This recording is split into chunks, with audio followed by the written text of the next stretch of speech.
Thank you so much for this opportunity. It's great to be back in Oxford.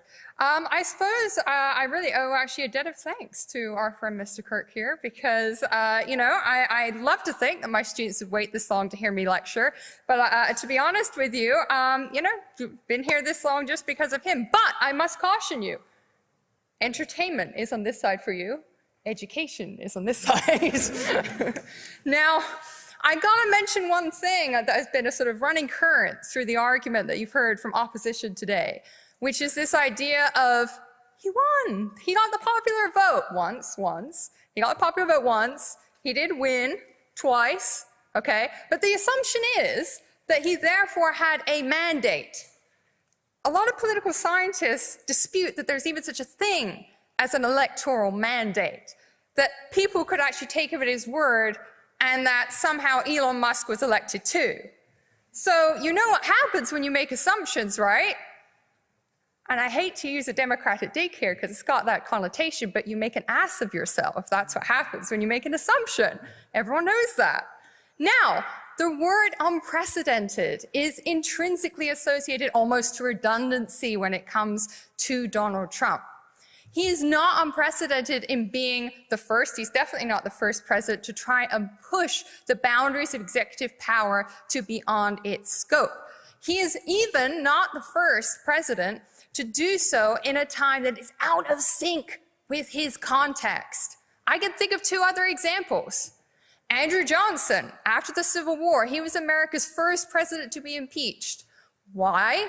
Because he wanted to welcome the Confederate rebels back with open arms, like the Civil War, just a bit of a brotherly scuffle, wasn't it? No problem. Oh, all these freed African Americans? No, let's not have any more civil rights for them. No.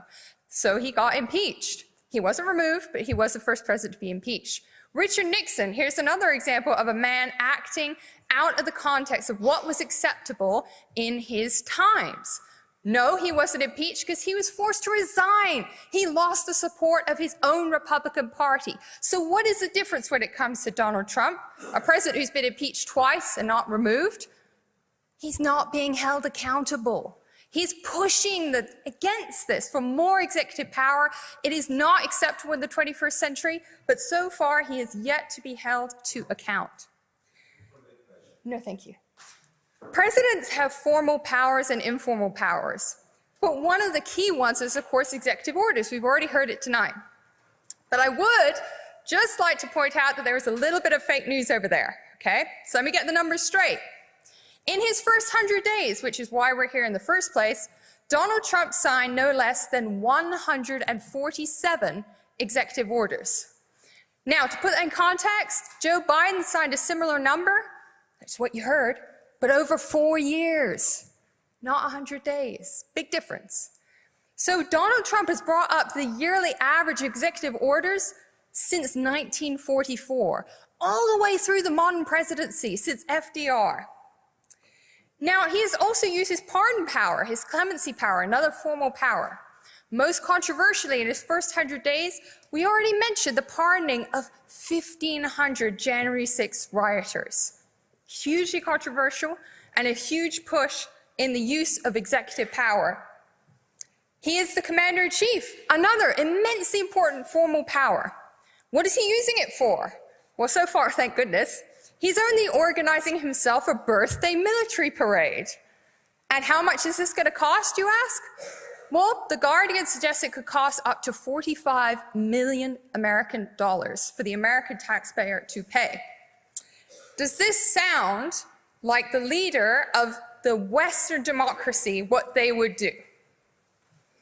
He likes to create crises. Now, we all know that when there's a crisis, for example, he was in charge when there was COVID, when there was a crisis with Black Lives Matter, George Floyd, an economic crisis related to COVID, how badly he mishandled and mismanaged that. Why does he like to therefore create crises? Because he can control them. It's this idea of controlling. Andrew Jackson, a president he most admires, used to use the phrase, "I am the storm." That's the idea. It's like he wants to be the storm. He wants to control the narrative and create these crises. No, thank you. To establish himself as more powerful. pushing back against traditional allies. Can I think of an example? Too many, but I'll give you a couple. Recently, he's got really keen on this idea of an Iran nuclear treaty. Wow, I feel like I'm in 2015 again. Wait, we had one of those. Oh yeah, it was under President Barack Obama. And yet, because it was associated with Obama, it became no more under Trump. And now he's trying to create a treaty with no trust whatsoever. He talked in his election about the Panama Canal. And most egregiously recently, in terms of the economy, his tariff wars, going after America's, one of their oldest and strongest allies, Canada. Why? Fentanyl. It's racing across the border. We got to stop it. It's dangerous. How much fentanyl comes across the Canadian-US border?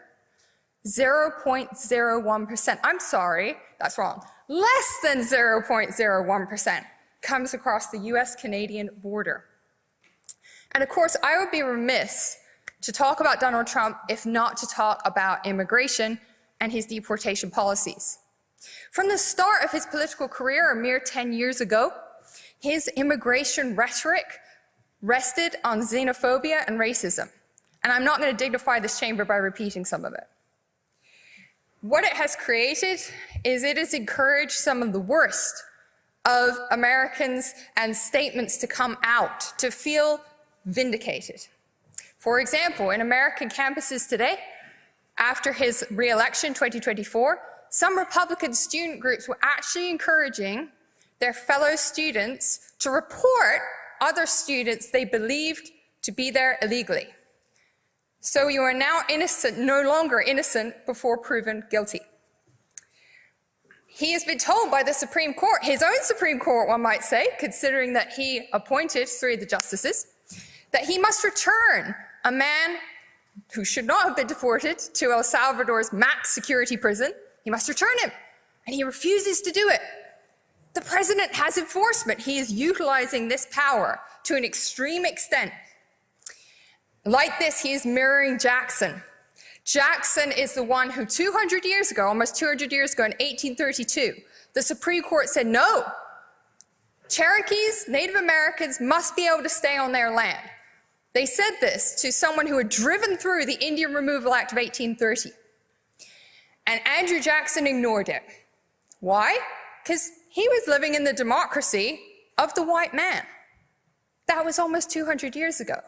Thank God we no longer live in the democracy of the man, although I do notice a bit of a gender divide here, which may reflect the support that Donald Trump has and that gender divide of his own. Another really interesting thing I find about Donald Trump and his use of power and deportation and immigration policies creating the crisis, he seems to be really fixated on a potential genocide in South Africa against white South Africans.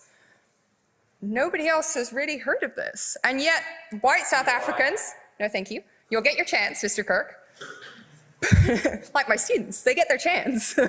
So, these white South Africans are able to come and relocate to the United States, while others, including those of minority, racial, and ethnic backgrounds, do not get that privileged opportunity, the same privileged opportunity. Finally, I'd be remiss without mentioning Doge, of course. I mentioned before Elon Musk. I mentioned before how he was unelected. Getting hand cramp there, Mr. Kirk. Lots of notes. I'm looking forward to it. Oh, I'm looking forward to it. I'm looking forward to it. So, when it comes to Doge, we know that he is not the first president to try and reorganize and restructure the American government. William Taft there, 1909, 1913, he did it from a fashion of organizing, of steadying it, of specialism. This was a period in which Congress and he got together while he used unilateral power, got together and worked together to ensure that they had someone who was a specialist in government to steady it for almost 4 years before slashing. There was no chainsaw government. It was streamlining government, and it certainly wasn't denigrating those very unflashy civil service jobs that people do tirelessly day in and day out, and mostly thanklessly as well. So ladies and gentlemen, I ask you, in my final 30 seconds, 20 seconds, how do we judge whether a president has gone too far, when the method that the founders gave us, the high crimes and misdemeanor, the last block of check, the impeachment mechanism, seems meaningless for a man who has been impeached twice. How do we hold him to account? Well, by the only means that we know how and that we've spearheaded. We must vote. We must vote in proposition. We must vote by democratic means to prove that Donald Trump has gone too far. Thank you very much.